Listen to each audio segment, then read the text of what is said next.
우리 성경 로마서 1장 1절부터 7절 말씀 한 절씩 교독해서 읽겠습니다. 로마서 1장 1절부터 7절 말씀이 되겠습니다. 제가 한 절 읽고 여러분들이 한 절 읽고 그렇게 하겠습니다. 예수 그리스도의 종 바울은 사도로 부르심을 받아 하나님의 복음을 위하여 택정함을 입었으니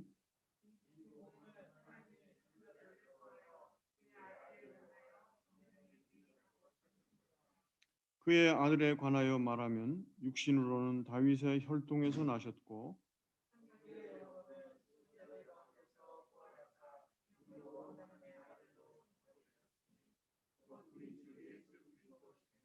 그로 말미암아 우리가 은혜와 사도의 직분을 받아 그의 이름을 위하여 모든 이방인 중에 믿어 순종하게 하나니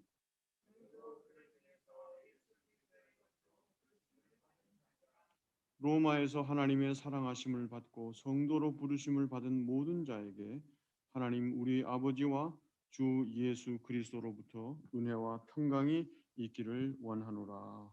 아멘. 오늘 두 번째인데 여전히 우리가 1장 1절에 속해 있습니다. 왜냐하면 그 제일 첫머리에 우리들이 그 설명해야 될 그런 단어들이 굉장히 많이 있어요. 지난번에 종이라고 하는 거 그리고 또 사도라고 하는 그 두 단어를 저희들이 함께 살펴보았는데 우리 성경을 읽고 성경을 또 이해하는 데 있어서 이 기본 단어에 대한 정리가 대단히 중요하다.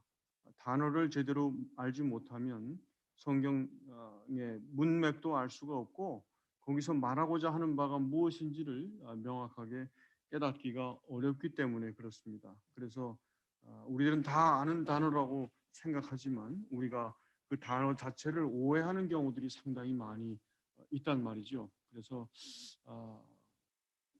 이런 기회들을 통해서 성경을 볼 때 이러이러한 문제점들이 또 발생하는구나, 이런 것들을 우리들이 잘 이해를 해야 되는구나 하는 것들을 여러분들이 요 본문을 이렇게 해나가면서 한 가지 예로 이렇게 공부를 해나가면서 좀 더 여러분들의 그 생각과 이 시각을 좀 이렇게 넓히고 하는 그런 계기가 될 수 있다고도 생각이 됩니다. 오늘 여기 성경 공부를 해나가면서 저도 과거에 이제 그 뭐 교회적으로도 그렇고 교회 외의 어떤 그 단체들과도 그렇고 성경 공부들을 이렇게 해본 적이 있는데 제가 지난번에도 말씀을 드렸습니다만 한국 분들이 국어 공부가 안 돼 있는 경우가 너무 많고 그래서 그게 성경을 이해하는데 상당히 많이 그 이렇게 좀 오해를 불러일으키거나 좀 그런 경우도 많았다는 점들을 말씀을 드린 바가 있습니다. 근데 성경을 읽다가 성경을 이해하기 어렵다고 이렇게 컴플레인하거나 불평하는 분들이 굉장히 많아요. 그러면서 제가 성경 공부를 해보니까 어떤 분들은 교회 오래 다니신 분들이 한 20년, 30년 넘게 다니신 뭐 안수 집사님들, 심지어는 장로님들 뭐 이런 분들이 성경을 읽으면서 잘 이해가 안 되니까 그냥 덮어버려요. 덮어버리고는 늘 뭐라고 얘기를 하는 거 아니? 이거는 그 저 전문적으로 공부하는 목사님들이나 좀 신경 쓰고 할 일들이지. 우리가 뭐 이런 것까지 이렇게 신경을 쓸 이유가 어디 있습니까? 예? 그냥 우리 뭐 예수 믿고 천당 그러면 끝나는 거지. 뭐 그다음에 뭐 복잡한 거 우리가 알아야 될 이유가 있겠습니까? 뭐 이렇게 얘기하는 분들이 상당히 많아요. 이 성경을 공부하다가 그냥 뭐 노력도 안 해보고 그냥 포기해 버리는 경우들이 굉장히 많이 있더란 말이죠. 그런데도 그분들 이렇게 해서 취미생활 하는 거 보면 대단한 전문적인 그런 지식과 또 전문적인 그런 정령을 들여가지고 거기 아주 심취하는 걸 굉장히 많이 봤어요. 저는 뭐 여기 시드니에 와서 골프를 쳐본 적이 한 번도 없습니다. 골프 이걸 잡아본 적이 없는데 목사님들 중에서도 뭐 골프 얘기들 하는 분들이 많이 계신데 나는 도무지 내가 시간이 없어서 난 못하겠다. 골프 한번 가면 뭐 4시간 5시간씩 갔다 와야 되는데 난 도저히 내 사전에는 난 골프 안 한다고 이제 그렇게 얘기를 한 적이 있습니다. 뭐 내가 자랑이 아니라 나가서 그게 그렇게 할 만큼 그렇게 어떤 열의가 거기 느껴지지 않더라고요. 제가 골프에 안 미쳐 가지고 그런지는 모르겠지만. 그래 그 사람들한테 물어봐요. 그 목사님들한테 골프해서 좋은 점이 뭡니까? 물어보니까 많이 걸어서 좋다는 거야. 그래서 난 골프채 안 잡고 그럼 걷지 뭐 그냥.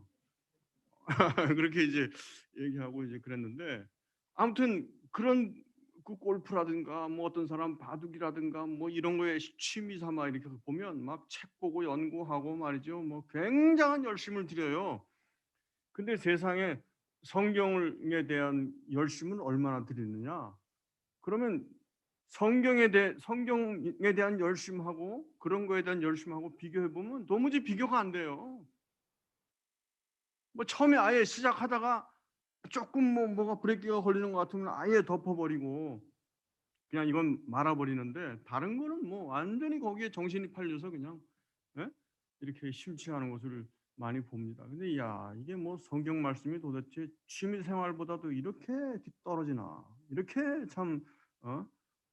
관심들을 못 가지나 이런 참 마음의 안타까움이 좀 많이 있었습니다.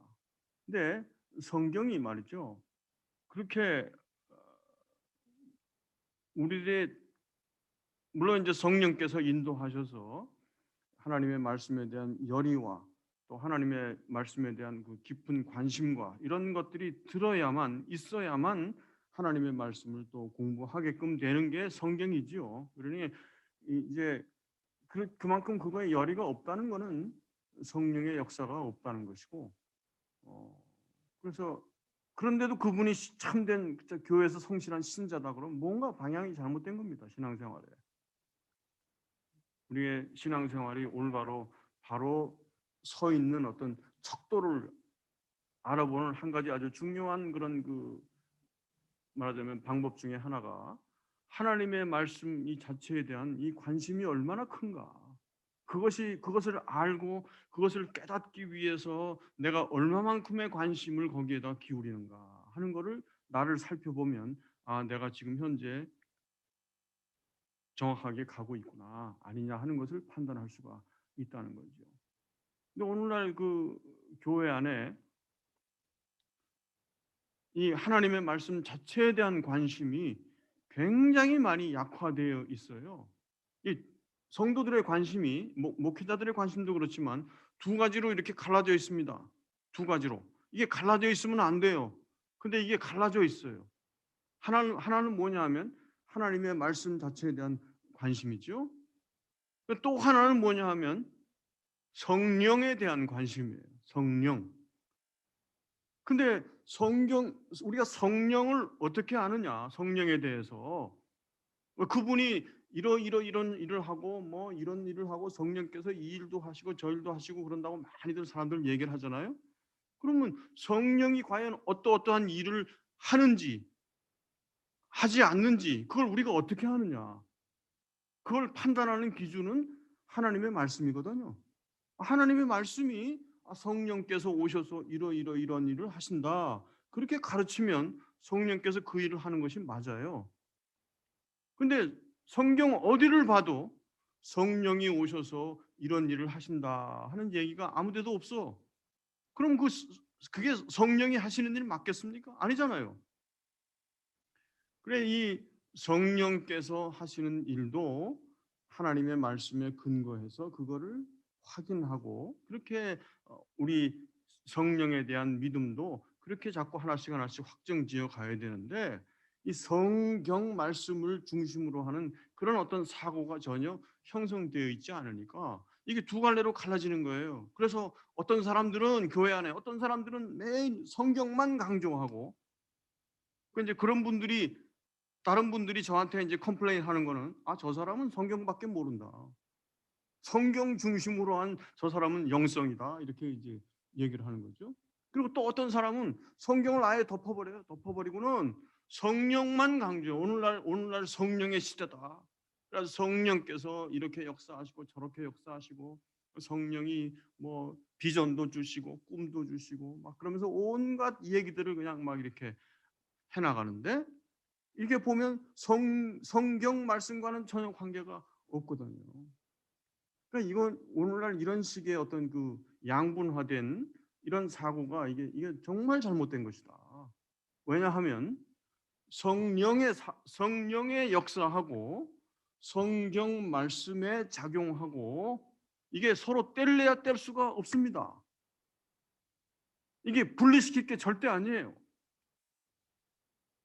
제가 이것도 뭐 한 십수년 전 얘기죠. 십수년 전에 어느 목사님이 저하고 이제 아주 친한 어떤 목사님이 와서 아주 굉장히 획기적인 그런 걸 발견한 것인 양 저한테 얘기를 하면서 이런 얘기를 하더라고요. 목사님, 그 우리 저 호주에서 인구 센서스 하잖아요. 그렇죠? 몇 년마다 하죠? 4년마다 한 번씩인가? 뭐 하여튼 인구 센서스를 하잖아요. 거기에 종교에 대해서 묻는 난이 있어요. 응? 종교에 대해서 묻는 난이 있어요. 근데 문항 중에 하나가 뭐냐면 당신은 어느 어느 교파에 속한 교회에 출석하고 있습니까? 어느 교파에 속한 교회에 소속입니까? 이렇게 물어요. 그리고 그 다음 문항이 뭐냐면 이번 돌아오는 일요일에 어느 교파에 속한 교회에 가겠습니까? 이렇게 문항이 두 가지가 나와요. 네? 아마 지금도 그게 바뀌지 않았을 건데. 그런데 거기 센서스에 나온 결과를 이렇게 딱 보니까 아주 놀라운 그 통계가 수치가 나온 거죠.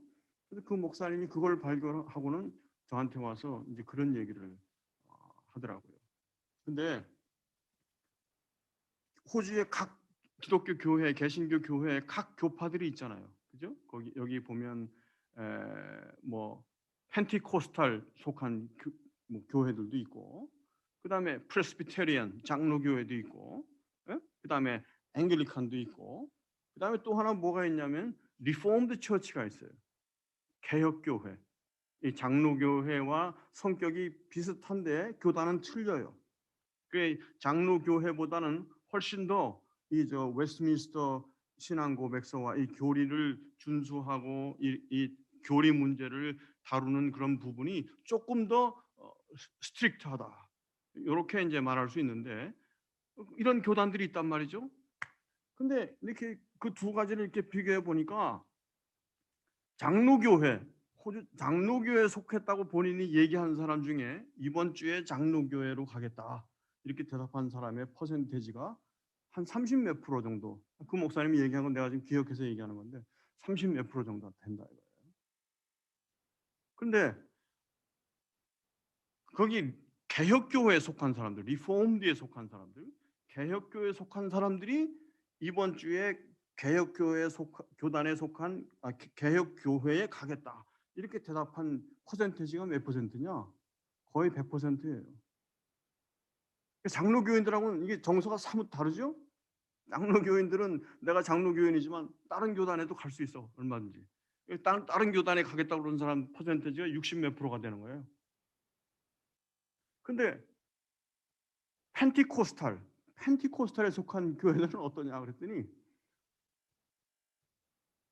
자기가 펜티코스탈에 속한 사람들이 이번 주에 펜티코스탈에 가겠다 그런 사람들이 물론 100%지만 딴 교단에서 글로 오겠다고 그러는 사람들이 있어가지고 100 몇십 프로가 되는 거예요. 네? 이런 현상으로 딱 나오는 걸 이제 그분이 딱 보고는 목사님, 우리가 말이죠. 이제 20세기의 목회를 여기 호주에서 하려면 두 가지 중에 하나를 우리들이 포커스를 맞춰야 될 것 같습니다. 이게 이 리포음드 교회는 뭡니까? 성경 말씀에 포커스를 맞춘 교회거든. 그래서 성경 말씀에다가 초점을 맞춰서 목회를 하든가 안 그러면 저 펜티코스탈은 뭐예요? 성령이에요, 성령. 네? 성령에 포커스를 맞춘 교회를 보니까 사람들이 다 100%가 넘게 글로 모인다 이거야. 그래 보니까 우리가 이 장로교회 같이 어정쩡해서는 안 되고 성령으로 몰든가 성경으로 몰든가 둘 중에 하나를 택해야 된다. 이런 얘기를 저한테 하는 거예요. 여러분 그럴듯하지 않습니까? 상당히 아주 예리한 걸 발견했죠. 근데 그 목사님은 제가 판단할 때는 성령에 대한 성경의 가르침을 정확하게 파악하지 못하고 계신다. 성경이 없으면 성령도 없는 겁니다. 왜냐하면 여러분, 우리가 믿는 것 중에 누구나 다 펜티코스탈도 인정하고 여기 리폼드도 인정하는 얘기지만 성령의 사역 중에 가장 첫 번째 되는 게 뭐냐 하면 성경을 영감하는 일이에요. 성경을 감동하게, 성경 저자들을 감동시키셔서 성경을 저작하도록, 쓰도록 그렇게 인도하시고 감독하시고 주도하신 분이 성령이라는 거죠.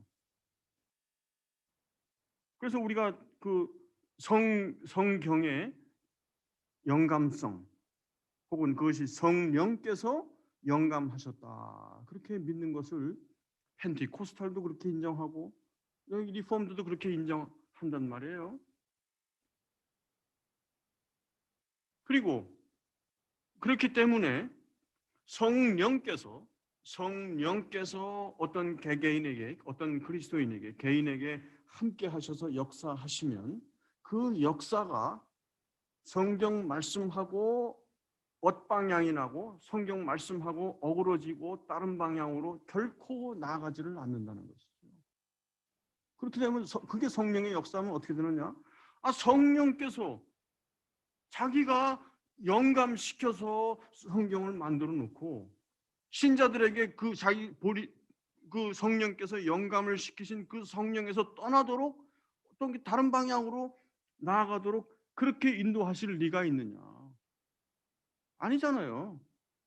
성경 말씀 통해서 우리들이 살펴보면 성령께서는 결코 성경을 벗어나서 활동하시는 법이 없고 언제나 하나님의 말씀과 일치해서 성경 말씀에 준해서 사역하시고 역사하신다.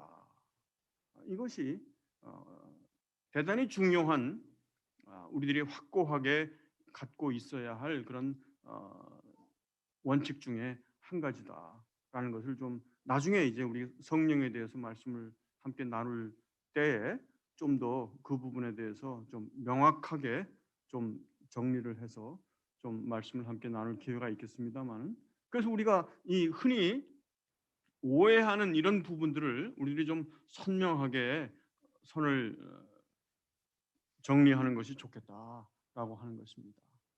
그래서 성령께서는 무엇보다도 성도들로 하여금 예수 그리스도께서 말씀하신 대로 진리의 영이시고, 요한복음에 나오지 않습니까?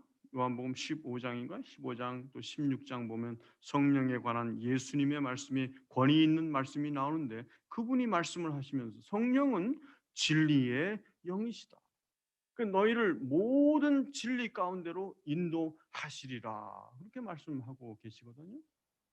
그러니 이 성령의 역사를 성경 말씀 진리와 따로 떼어서 이렇게 생각한다는 것은 이거는 도저히 합당하지 않은 그런 사고방식이고 이것을 인정할 수가 없다.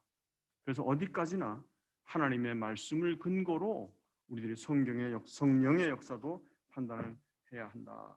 저희들 대화가 지금 내용이 좀 다른 곁길로 갔습니다만 그 자체도 이게 대단히 중요하기 때문에 그렇습니다. 그리고 우리가 성경을 이해하는 데 있어서 성경이 근본적으로 그 안에 어려운 내용도 있고 평이하지 않은 내용도 있고 거기에 보다 전문적인 어떤 그런 도움이 필요한 그런 부분도 있지만은, 그러나 성경의 전반적인 내용을 통해서 이 성경이 무엇에 대해서 지금 말씀하고 있구나라고 하는 것은 이해할 수 있도록 누구나 아무런 배운 지식이 없이 참 무식한 사람도 이해할 수 있도록 그렇게 성경이 되어 있다라고 하는 것이 우리 개신교의 한 가지 중요한 그 믿음 중에 하나입니다. 성경이 결코 어려운 것이 아니고 성경이 어렵다고 하면 우리가 그만큼 그 관심이 덜한 것이고 그만큼 우리의 그것을 향한 그 노력과 우리 그것을 향한 관심이 부족한 탓이 상당히 크다라는 것을 좀 이해를 해야 되겠습니다. 여기 제가 노트에도 나눠드렸습니다만 여러분 노트 1페이지에 보면 중간에 웨스트민스터 신앙 고백서가 있습니다. 여러분 그 웨스트민스터 신앙 고백서라고 하는 것은 결코 이 가벼운 문서가 아니거든요. 우리 신앙의 어떤 정도를 정리해 놓은 이게 뭐 한두 사람이 모여가지고 그저 며칠 만에 그냥 이렇게 만들어낸 그런 문서가 아니라 적어도 이 웨스트민스터 신앙 고백서를 산출하는데 여러 해가 걸렸어요. 그리고 영국의 훌륭한 모든 목회자들과 신학자들 수백 명이 모여서 요 자꾸 하나하나 가지고선 따지고 토론하고 이러면서 이것을 이제 완성을 시킨 겁니다. 그래서 지금 수백 년 이게 지금 웨스트민스터 신앙 고백서가 제가 기억하기로는 1646년인가요? 그때부터 이제 모여서 런던에서 모여서 그렇게 이제 작성한 것이기 때문에 지금으로부터 벌써 몇 년입니까? 벌써 400년 넘게 이 개신교 교회에서 권위 있는 이것이 하나님의 말씀 그 자체는 아니지만 하나님의 말씀에 대한 어떤 이해와 이런 모든 것들을 다루는 부분에 있어서 굉장히 권위 있는 것으로 그렇게 인정받고 있는 그런 내용이다. 그런데 이 웨스트민스터 신앙 고백서 1장 제일 7항에서 이렇게 말씀합니다. 제가 노트 가운데 있기 때문에 여러분들 그거 봐주시고 제가 읽어보겠습니다. 성경에 있는 모든 내용 자체가 다 똑같이 평이한 것도 아니요 모든 사람에게 다 똑같이 분명한 것도 아니다. 그러나 구원을 위하여 필수적으로 알고 믿고 지켜야 할 것들은 성경의 이곳저곳에 분명히 제시되어 있고 또한 공개되어 있으므로 비단 학식 있는 자들만이 아니라 무식한 자들이라도 일상적인 수단을 정당하게 사용하여 그것들을 충족히 이해하는 데에 이를 수 있다. 성경이 우선 막 어려운 책이다 그런 생각을 접고 성경이 어렵다 그러면 이 성경에 말하는 이 어법이나 이런 것들이 오늘날 우리들이 흔히 사용하는 그런 어법과 상당히 많이 다르고 또 성경이 우리 한글 성경이 번역이 된 성경이기 때문에 번역되었는데 이 한글 개역 성경이 말이죠.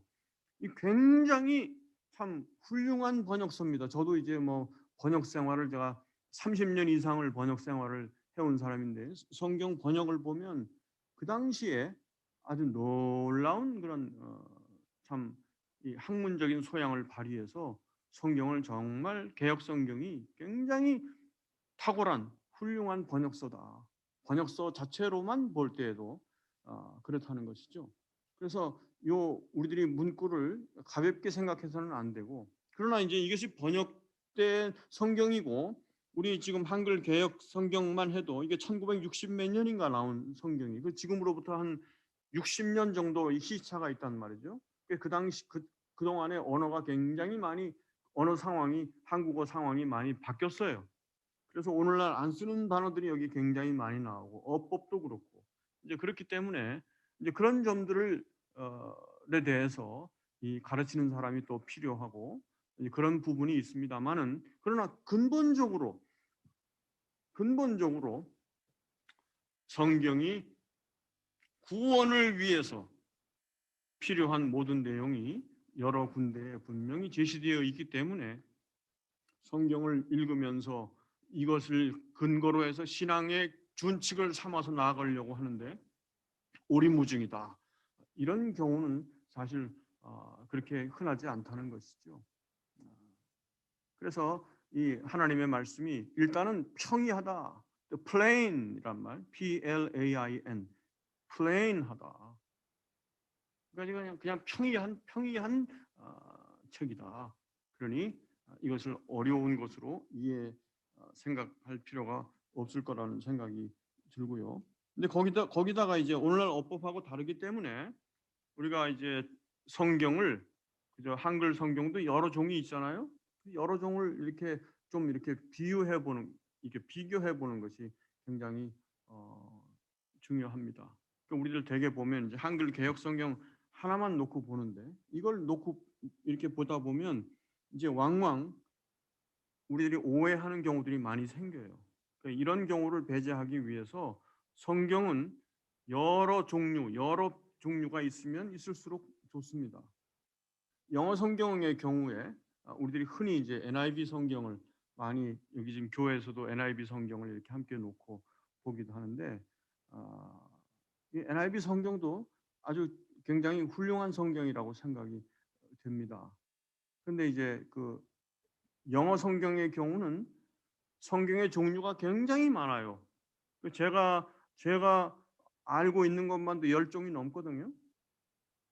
근데 그중에서 NIV 성경 말고 가장 최근에 나온 성경이 있습니다. 그게 이제 ESV라고 제가 이제 그 갖고 다니는 성경이 이건데 English Standard Version이라는 거예요. English Standard Version이라는 건데 글쎄요. 이 성경에 대해서 얘기를 하면 또 이것 갖고선 그냥 한 3, 40분 하다가 그냥 또 끝나버리게 되는데 오늘은 그냥 ESV 성경이 참 여러 면에서 NIV와 견주어서 절대 뒤지지 않고 참 훌륭한 그런 성경이다라는 거, 그 ESV를 여러분들에게 한번 또 추천해 드리고 싶고. 근데 이 웨스트민스터 신앙 고백서를 왜 제가 여기 노트에다가 기록을 했는가?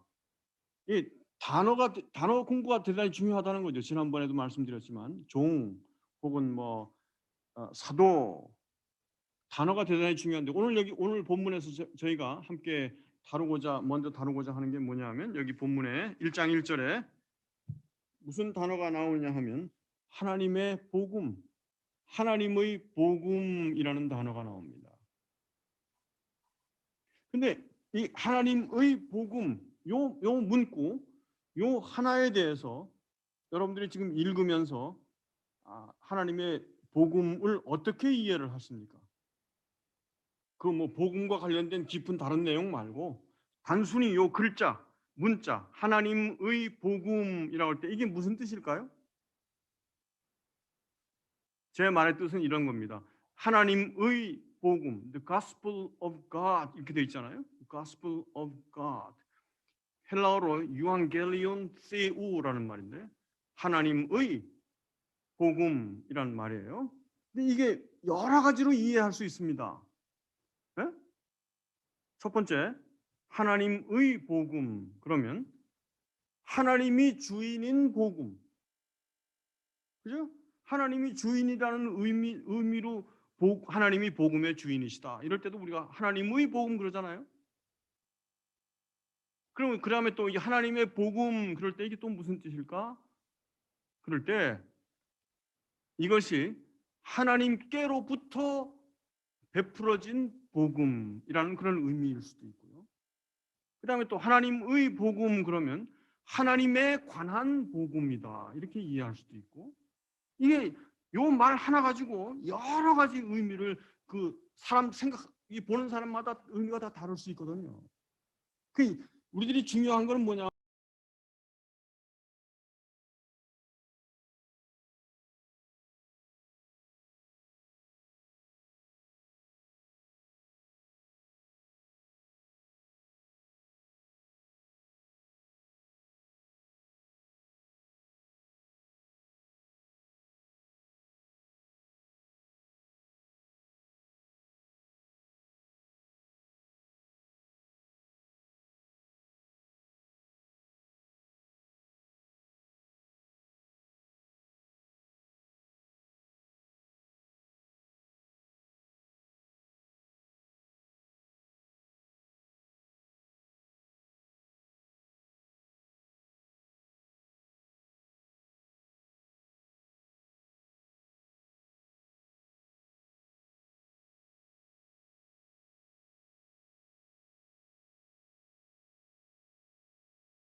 복음이라는 그런 말이 그런 뉘앙스가 거기에 깔려 있다는 것이고, 그 다음에 그의 아들의 복음 그러잖아요.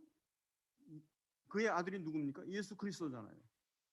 그의 아들의 복음 혹은 예수 그리스도의 복음, 그러면 그게 무슨 뜻이냐면 예수 그리스도께로부터 복음이 나왔다는 뜻이 아니고 예수 그리스도에 관한 내용이 바로 복음이라는 것이에요. 복음이 바로 예수 그리스도에 관한 내용이다. 그래서 하나님의 복음, 그러면 이거는 The Gospel of God 이렇게 말하지만 다른 또 성경들에 보면 Gospel from God 이라고 표현을 합니다. 영어 성경에 The Gospel from God, 이게 뭐냐입니까? 하나님께로부터 온 복음이라는 뜻이죠. 그런데 이런 말은 안 써요. Gospel from Jesus Christ 이런 말은 안 씁니다. 그럼 예수 그리스도가 들어가면 어떤 말이 들어가냐면 The Gospel about Jesus Christ.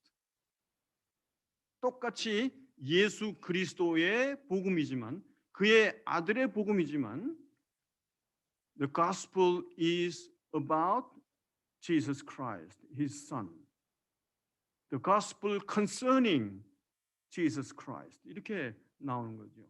그리스도에 관한 복음, 다시 말하자면 복음이라고 하는 것이 예수 그리스도를 내용으로 하는 메시지다라는 의미가 거기에 담겨 있다는 거예요.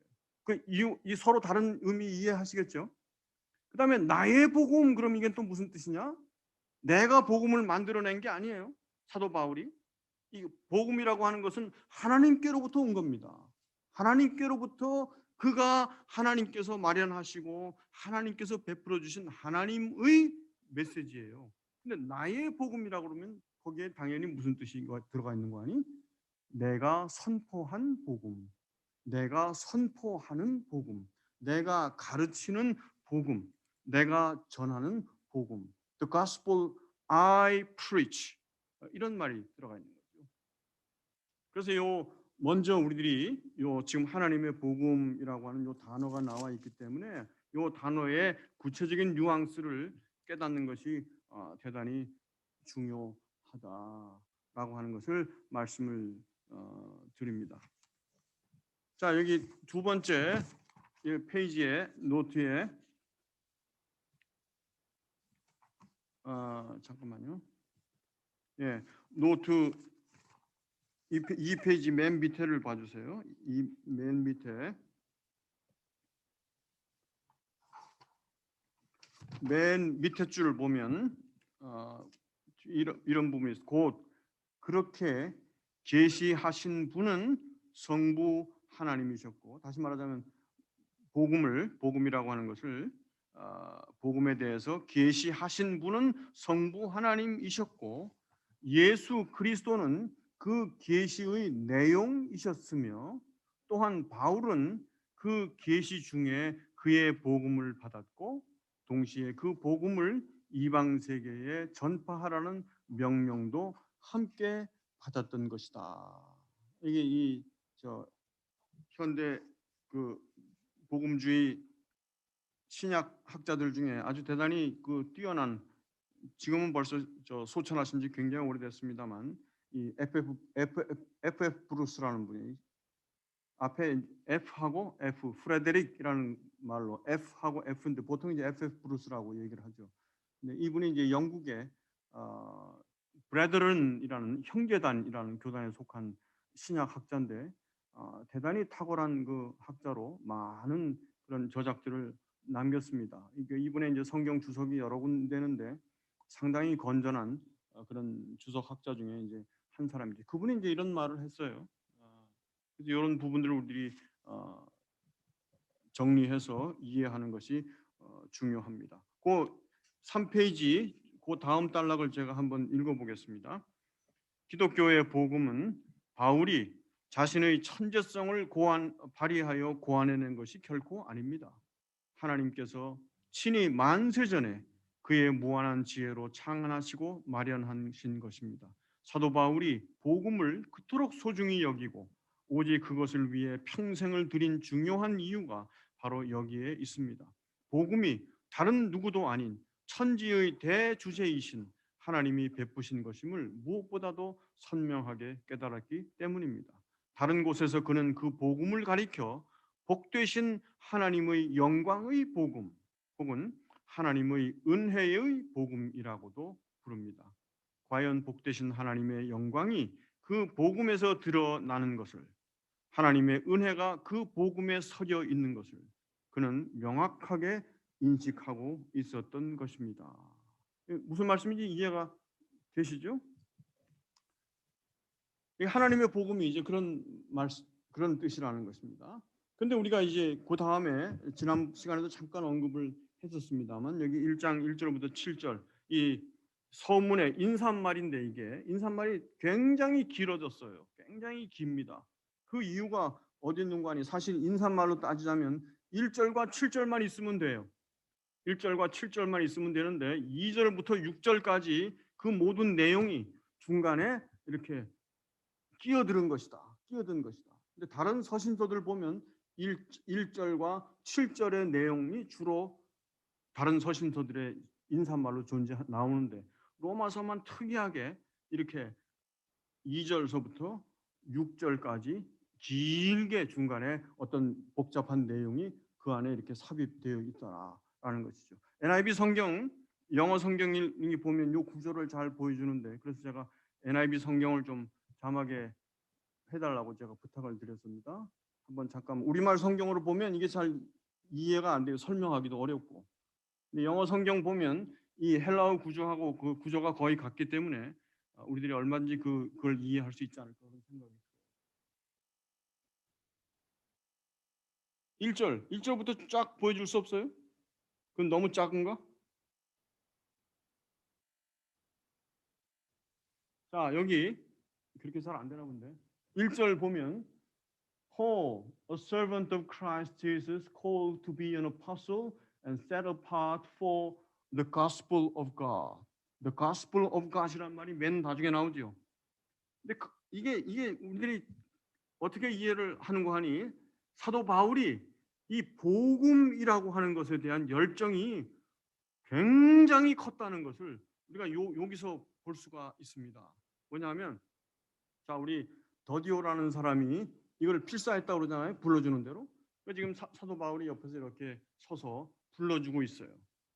바울은 Paul, a servant of Christ Jesus, called to be an apostle and set apart for the gospel of God. 이라고 말을 했는데 the gospel of God이라고 말을 하고 난 다음에 이 gospel of라고 하는 요 말을 언급하자마자 이 복음에 대한 열정이 사도 바울에게 너무나 커서 그 복음에 대해서 몇 마디 하지 않고 그냥 지나갈 수가 없었다는 거죠. 응? 그래서 보세요. 그다음에 2절 보세요. 2절 딱 보면 그다음에 the gospel이라는 말이 나오죠.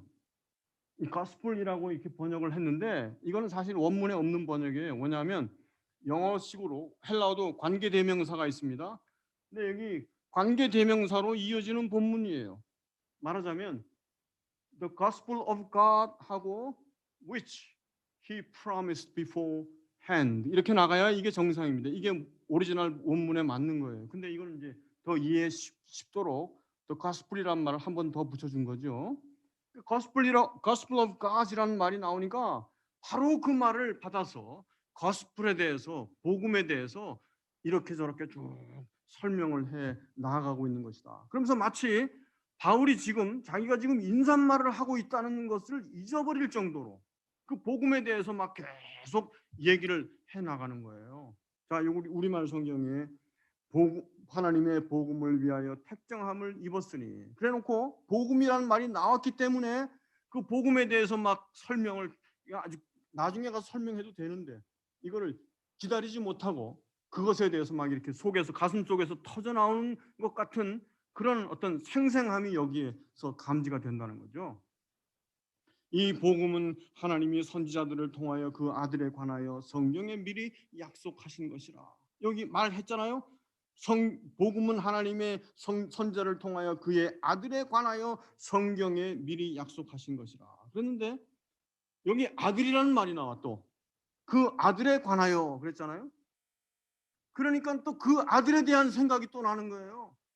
그러니까 그 다음에 여기 3절 4절 3절 4절에 그의 아들에 관하여 말하면 또 이렇게 우리말로 번역하기가 어려우니까 지금 이걸 이렇게 번역한 거예요. 근데 지금 헬라어 성경을 보면 자 보세요. 2절부터 잠깐 보여주실래요? 2절. 예. 자, the gospel he promised beforehand through his prophets in the Holy Spirit 하고 그 다음에 3절 넘어가면서 regarding his son 이렇게 나오잖아요. his son라고 나오니까 son에 대해서 아들에 대해서 그냥 아무 말도 안 하고 그냥 지나갈 수도 있는데 이 아들에 대한 생각이 굉장히 말하자면 그걸 전해주고자 하는 그런 열정이 강렬했다는 거죠. 그래서 아들이 나오자마자 그 다음에 관계대명사로 받아서 who as to his earthly life was a descendant of David 그러면서 아들에 대해서 쫙 설명을 해나간단 말이에요. 이래가지고 그래서 앞에 이 인사말이 그렇게 길어진 거라는 거죠. 여러분 우리가 여기서 한 가지 아주 중요한 포인트를 볼 수가 있습니다. 사도 바울은 복음의 사람이었고 그래서 이 복음이라고 하는 얘기가 나오면 복음이라고 하는 말이 나오면 그것에 대한 열정을 감당할 수가 없어서 마구 복음에 대한 내용들이 막 터져 나오는 그런 상황이었다. 이렇게 말할 정도로 사도 바울이 복음에 대해서 혹은 그 다음에 복음이 그 아들에 관한 복음 내용이거든요. 그 복음이라고 말하면서 그건 그 아들에 관한 내용이라고 얘기를 하면서 아들이라는 말이 나오니까 또 주체하지 못하고 그 아들에 대해서 미리 또 막 아들은 지금 얘기를 하잖아요. 아들은 육신으로는 다윗의 혈통에서 나신 분이요 성결의 영으로는 죽은 자 아들 가운데서 부활하셔 능력으로 하나님의 아들로 선포되셨으니 그분이야말로 우리 주 예수 그리스도 신이라 라고 하는 말이 뒤에 막 그냥 계속 이렇게 달려 푸는단 말이죠. 그리고 또 예수 그리스도를 그렇게 생각을 하니까 자신이 그 예수 그리스도로 말미암아서 은혜를 받고 또 사도의 직분까지 받았다는 그런 내용이 생각이 나고 그래서 5절에서 그 내용을 지금 말씀을 하고 있다는 거죠. 그러니까 지금 거의 말하자면 자신이 인사말을 하고 있다라고 하는 그런 생각 자체까지도 까맣게 잊어버릴 만큼 그런 열정적인 자세가 여기에 배어 있다는 것이죠.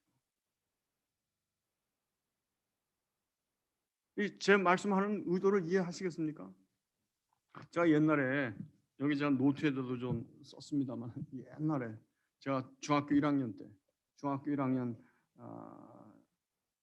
딱 들어갔는데 제가 1967년에 중학교 1학년이었거든요. 그러니까 뭐 지금으로부터 54년, 53년 전의 일인데 그때 학교를 딱 들어가니까 이제 처음 영어를 배우잖아요. 근데 우리 영어 선생님이 지독한 선생님이셨어요.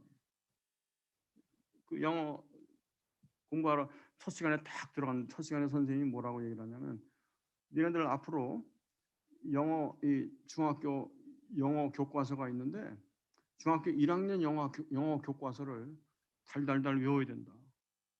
달달달 외워야 된다. 그래서 어느 정도까지 외워야 되느냐 그러면 자다가 툭 찌르고서 외워봐. 그래도 처음부터 잘잘잘 나올 정도로 그렇게 외워야 된다는 거예요. 그렇게 첫 시간에 얘기를 하고는 그 다음 시간부터 이 선생이 아주 대단히 열정적인 분이셨습니다. 나중에 이제 저희 학교 영어 선생님 하시다가 한양대학교 영문과 교수로 가셨다가 지금은 이제 세상을 떠나셨어요. 근데 그분한테 매 맞기도 무지무지하게 많이 맞았습니다. 그러면서 막 애들을 종아리를 때리면서 니들은 지금은 나를 죽일 놈이라고 욕을 하겠지만 나중에 나한테 감사할 때가 있을 거다. 그러면서 그냥 막 사정없이 패는 거예요, 애들. 못 외우면. 그러고는 공부 시간 끝날 때까지 그날 건 못 외우잖아요. 집에 안 보내. 본인도 집에 안 가셔요. 딱 남겨놓고는 외울 때까지 외운 애들만 집에 보내는 거예요. 그 정도로 하여튼 열정이 대단하셨던 분이에요. 그러니까 지금 생각해 보면 제가 영어를 그나마 제대로 잘 배운 게 그 선생 덕분이었다.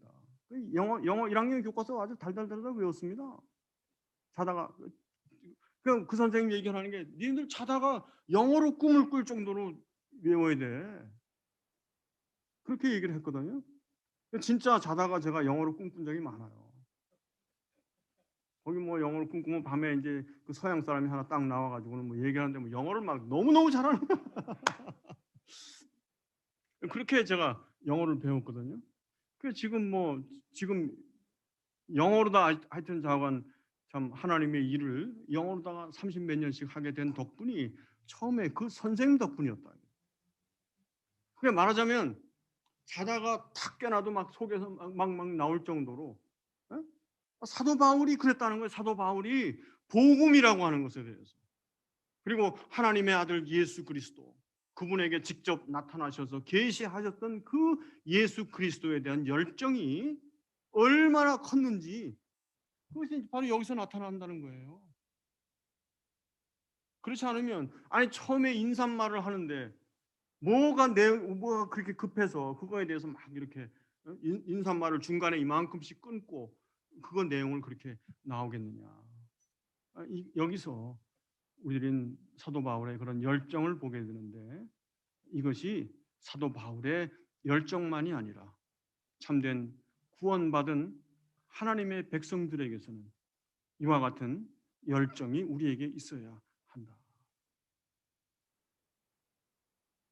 우리 이것 말고 이제 다른 예를 이제 함께 좀 살펴보도록 하겠습니다. 말하자면 이것도 이제 비슷한 내용이 되겠습니다만, 자 우리 로마서 1장 25절 같은 로마서 1장 25절 같이 보시죠. 거기 보시면 이렇게 되어 있습니다. 이는 그들이 하나님의 진리를 거짓 것으로 바꾸어 피조물을 조물주보다 더 경배하고 섬김이라. 주는 곧 영원히 찬송할 이시로다. 그 맨 뒤에 뜬금없이 문맥과는 전혀 상관없이 주는 곧 영원히 찬송할 이시로다. 아멘이라는 말이 들어가 있습니다. 이거는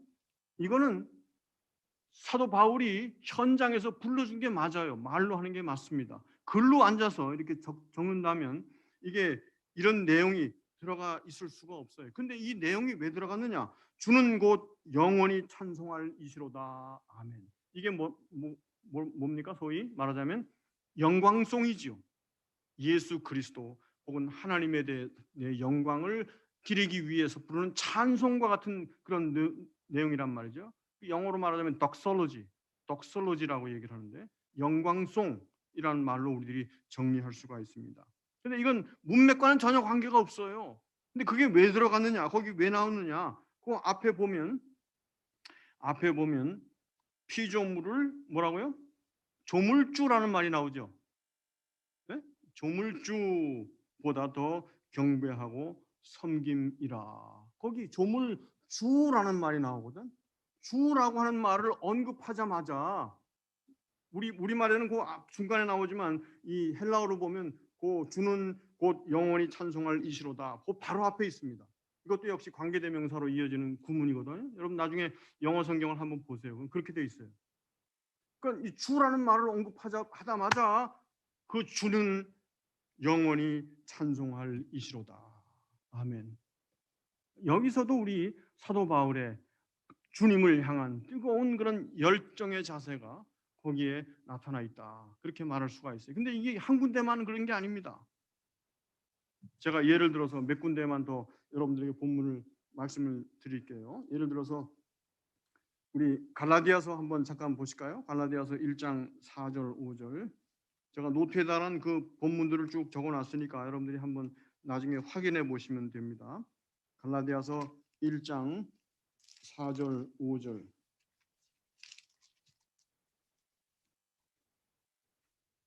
4절 보면 이렇게 되어 있어요.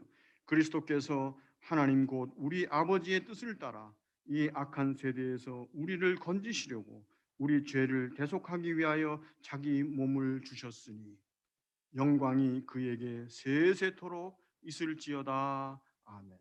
이것도 거기에 들어가 원래는 들어가기가 좀 합당치 않은 게 있어요. 요런 내용들 말이지. 영광송은 주로 어디서 나옵니까? 주로 맨 마지막 부분에 가면 나와요. 인사. 맨 마지막 여러분들 서신서 어느 서신서 찾아보면 뒤에 그리스도의 은혜가 너희들에게 함께 있을지어다. 뭐 이렇게 그런 언급을 하게 되는데 이런 내용이 갑자기 중간중간에 이렇게 나오거든요. 그다음에 예를 들어서 디모데 전서를 한번 같이 보시죠. 디모데 전서 1장 17절 잠깐 같이 보십시다. 디모데 전서 1장 17절.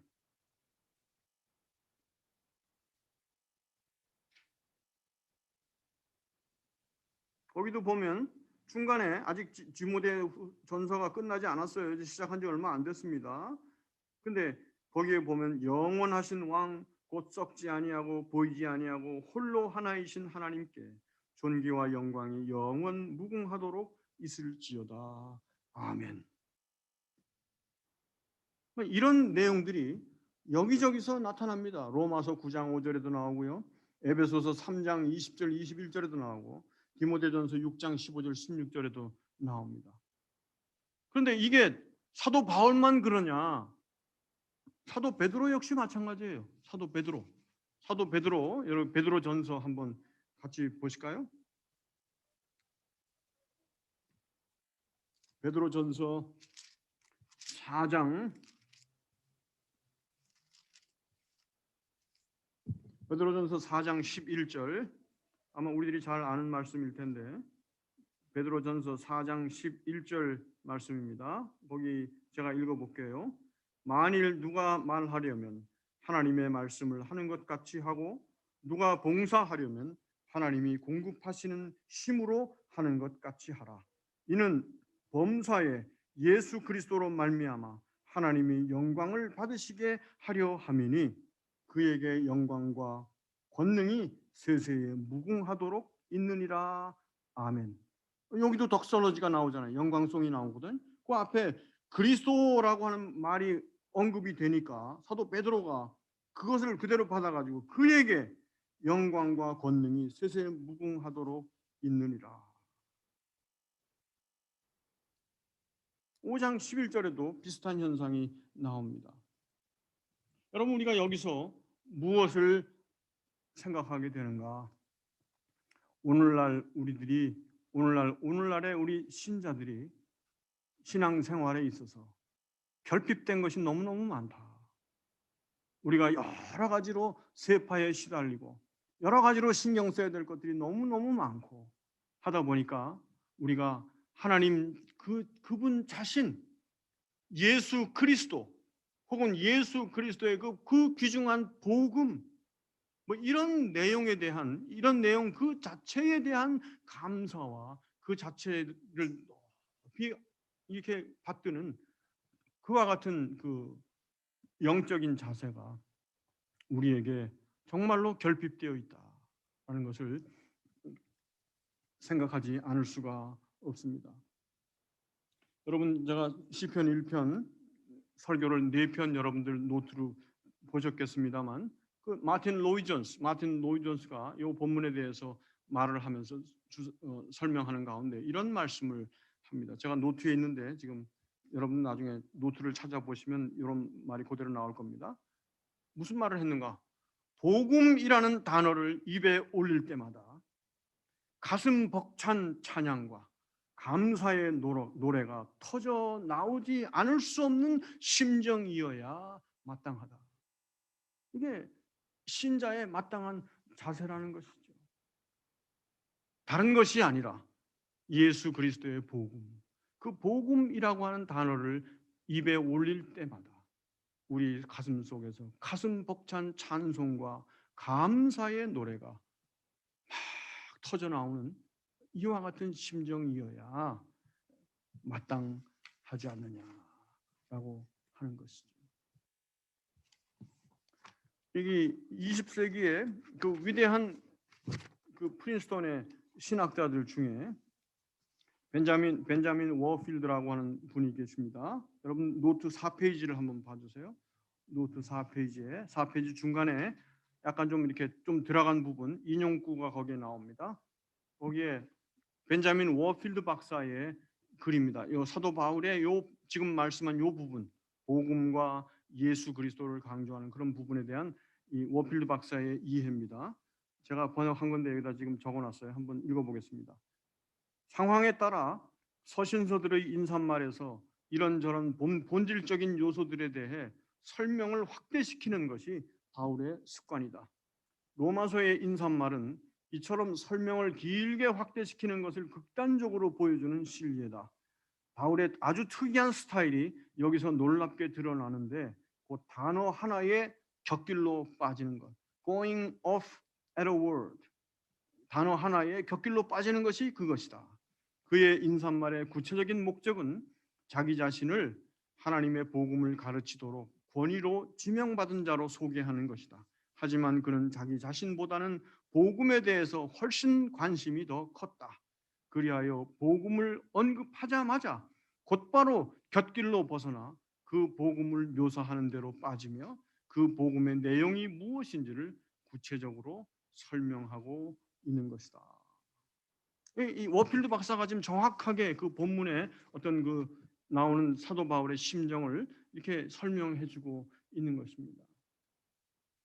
여러분 여기서 우리가 아주 중요한 것을 정말 캐치해야 돼요. 지금까지 봤지만 이런 것을 하나의 잣대로 생각을 해서 과연 나는 어떤가? 나는 그동안 하나님의 복음, 예수 그리스도의 복음, 혹은 하나님, 혹은 예수님 그분들을 머릿속에 떠올릴 때 과연 내 속에서 그분들을 향한 이와 같은 찬양의 정서, 영광을 올려드리는 이와 같은 마음의 자세가 내 속에 얼마나 있었는가 이거를 우리들이 정말 살펴보아야 합니다.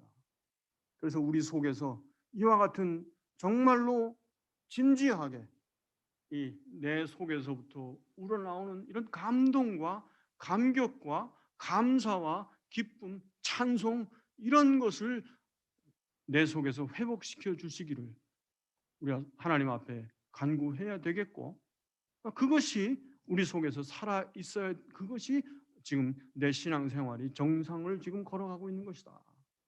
뭐 우리 신앙생활이 이제 예배에 꼬박꼬박 출석하고 교회에서 필요한 봉사 열심히 하고 뭐 그거는 그냥 외적인 겁니다. 외적인 거고 그것은 아무런 의미가 없는 것이고 내 속에서 정말 이와 같은 열정, 그와 같은 하나님 자신에 대한 그런 감격, 예수 그리스도의 그 복음의 고귀함, 그것을 깨닫는 데서 나오는 그런 감격. 그것이 나에게 베풀어져서 내가 그 복음을 깨닫고 그 복음으로 말미암아 예수 그리스도를 믿는 자가 되었다는 이 놀라운 감격이 내 속에 충일해야 될 것이다. 사도 바울은 아마 결정적으로 예수를 만나서 본인이 그렇게 확실하게 드라마틱하게 변화되었기 때문에 더 그 정서가 강했는지는 모르겠습니다만 그의 서신서 여러 군데에서 이와 같은 어떤 현상들이 군데군데서 이렇게 발견된단 말이죠. 그래서 우리가 이런 부분들을 보면서 그냥 보낼 것이 아니고 정말로 이런 것들을 통해서 이런 것을 통해서 나 자신을 다시 한번 살펴보고 내가 정말 얼마나 참 내 자신의 상태가 참 열악한가 하는 것을 좀 깨달아야 되겠다. 그런 마음입니다. 오늘날 우리 흔히들 교회 안에서 예수 그리스도 혹은 하나님 혹은 예수 그리스도의 복음 뭐 이렇게 얘기를 하면 그걸 뭐 얼마나 가볍게 듣는지 몰라요. 하나님 그래도 그냥 덤덤하고 별 생각이 없어요. 우리가 사실은 모슬렘들보다 훨씬 더 못합니다. 모슬렘들은 말이죠. 그 알라라고 하는 그 말, 알라 신에 대한 어떤 언급이 나오면 엄청나게 그것을 중요하게 생각을 해서 그을 여미고 그러지 않습니까?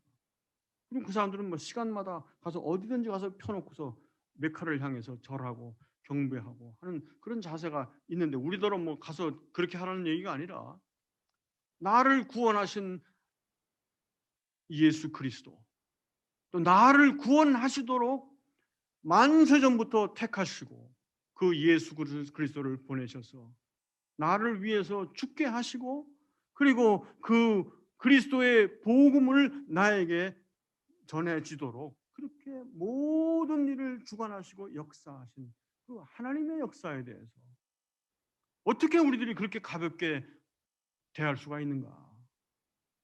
정말로 참 저 자신을 보아도 그렇고 너무나도 부족하고 너무나도 메말라 있고 참으로 안타까운 그런 우리들의 현실을 참 많이 접하게 됩니다. 그래서 우리가 이런 공부를 해나가면서 그저 머릿속으로 내 이지적으로 어떤 이런 지식적인 면에서 이렇게 로마서에 대한 지식을 얻어가는 뭐 그게 프라이머리가 결코 아니고, 여기서 우리들이 이와 같은 그리스도를 향한 복음을 향한 정말 진지한 그런 열정과 그런 것을 우리들이 좀 배워야 한다. 제가 이런 말을 그냥 여기서 여러분들에게 전한다고 해서 이게 효과가 있다는 생각 저는 조금도 하지 않습니다. 우리 사람으로서는 그런 정서를 만들어낼 수가 없어요. 우리가 아무리 뭐 복음송을 만들어 가지고 말이죠, 복음에 대해서 찬송을 하고 하나님 아버지 뭐 찬송을 하고 이런 찬송을 곡조를 아름답게 해가지고선 뭐 막 이렇게 부른다고 해서 우리들의 정서가 하나님을 향해서 가까이 그렇게 가게 되느냐? 아니에요. 여기에 성령께서 개입하셔야 됩니다. 성령께서 우리를 깨뜨리시고 우리의 완악한 심령들을 깨뜨리셔서 내 속에서 정말 그 예수 그리스도의 고귀함과 그 하나님의 그 높으심과 그 복음의 귀중함을 정말로 절실하게 깨닫는 그와 같은 처지가 되어야만 그렇게 우리들이 이와 같은 반응을 보일 수가 있다는 것이죠. 그것이야말로 정상의 신앙생활입니다. 그것이야말로 성령께서 내 속에서 역사하셔서 그 성령의 역사가 충만히 내 속에서 발휘되는 소위 말하는 성령 충만의 모습인 것이죠. 우리가 성령 충만 그러면 사람들이 막 어떤 정신 나간 것 같이 말이지 뭐 어떻게 막 자기는 없고 막 완전히 어떤 이상한 방향으로 막 이렇게 성령의 충만이라는 것을 그렇게 잘못 이해하는 경우들이 너무너무 많은데, 성령 충만이 성령께서 충만하시게 되면 결국 우리에게 어떻게 되는 거 아니? 예수 그리스도로 충만하게 되고요. 하나님의 말씀으로 충만하게 되고 하나님의 말씀 예수 그리스도의 복음 혹은 하나님을 향한 뜨거운 열정이 내 속에서부터 우러나게 되는 것이다. 이게 이제 성령 충만한 사람에게서 나타나는 아주 중대한 증표 중에 하나입니다. 속지 말아야 될 거는 성령에 충만하면 막 성령이 오셨네, 막 성령을 찬송하고 성령을 역사하고 막 성령에 대한 모든 내용들이 막 충만해지는 그런 게 아니에요. 뭐 여기 기독교 잡지나 뭐 이런 데 보면 막 어디서 막 큰 집회를 했어요. 주로 이제 오순절 집회들이 많죠. 그럼 막 어떤 집회를 하는데 막 나와서 집회를 하면서 온 사람들이 열광을 해요. 막 사진에 탁 찍힌 걸 보면 온 사람이 손을 들고 막 기뻐서 막 야단이 났어. 분명히 거기서 막 찬송하고 이러면서 아마 이걸 통성 기도하고 막 이러면서 찍었을 텐데. 그러면서 주로 그 위에 말하는 주제가 뭐냐면 성령께서 지금 역사하고 계신다. 이렇게 얘기를 하거든요. 근데 성령의 역사가 그렇게 나타났느냐? 성경 어디에도 그렇게 가르쳐 주지 않아요. 오히려 성경이 가르쳐 주는 건 뭐냐 하면 성령께서 우리 속에서 충만히 역사하시면 우리 겉으로 나타날 때에는 성령 자신은 뒤로 숨어 계십니다. 성령 자신이 나타나는 게 아니라 성령께서 역사하시면 예수 그리스도가 전면에 부각되고 예수 그리스도의 복음이 전면에 부각되고 하나님 아버지가 전면에 부각된단 말이에요. 그러니까 성령의 충만하다 그런 사람은 성령 막 그 사람의 얘기 들으면 밤낮 성령 얘기만 하는, 이게 아니에요.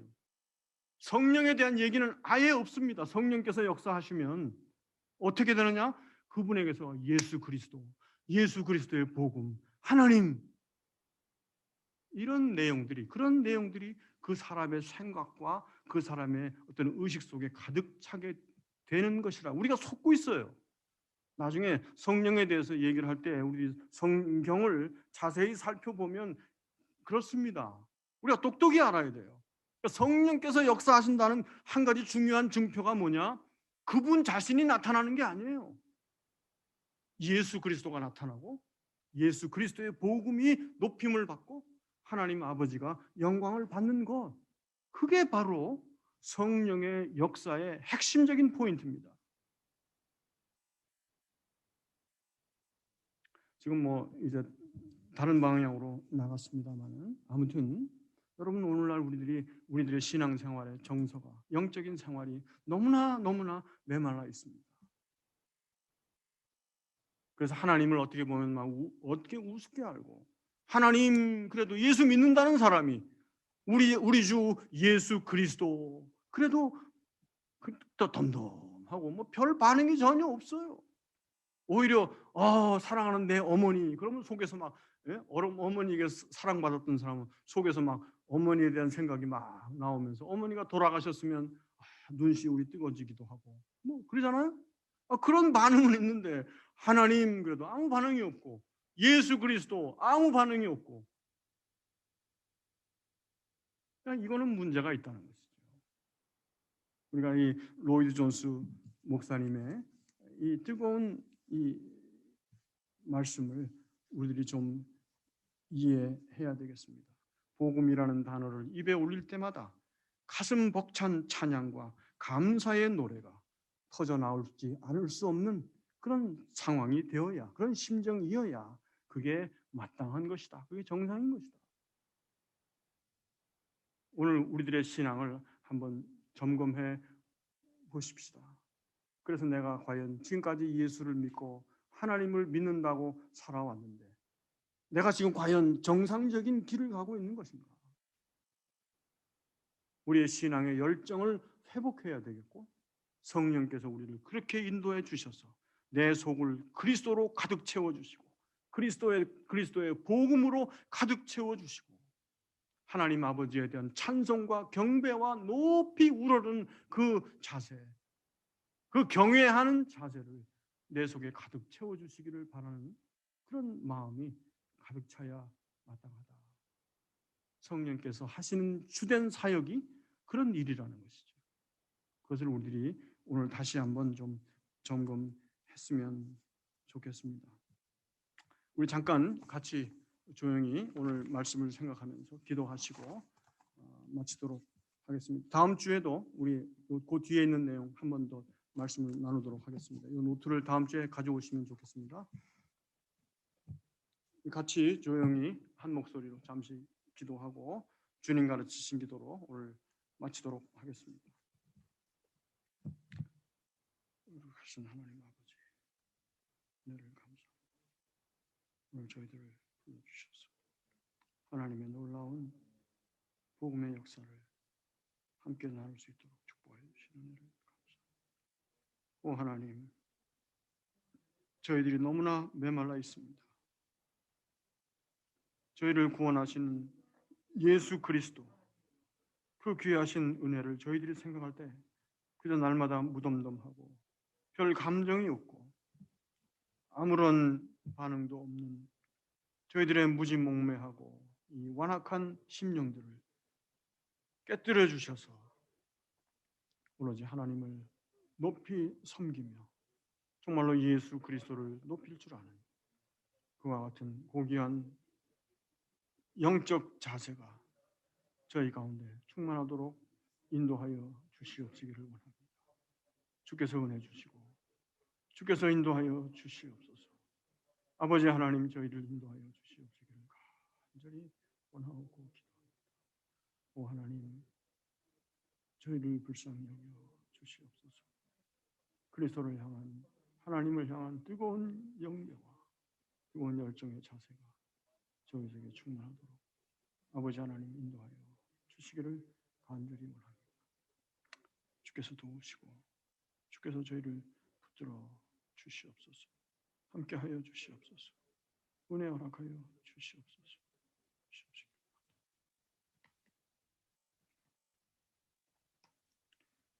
하늘에 계신 우리 아버지시여, 이름이 거룩히 여김을 받으시오며 나라에 임하옵시며 뜻이 하늘에서 이루어진 것 같이 땅에서도 이루어지이다.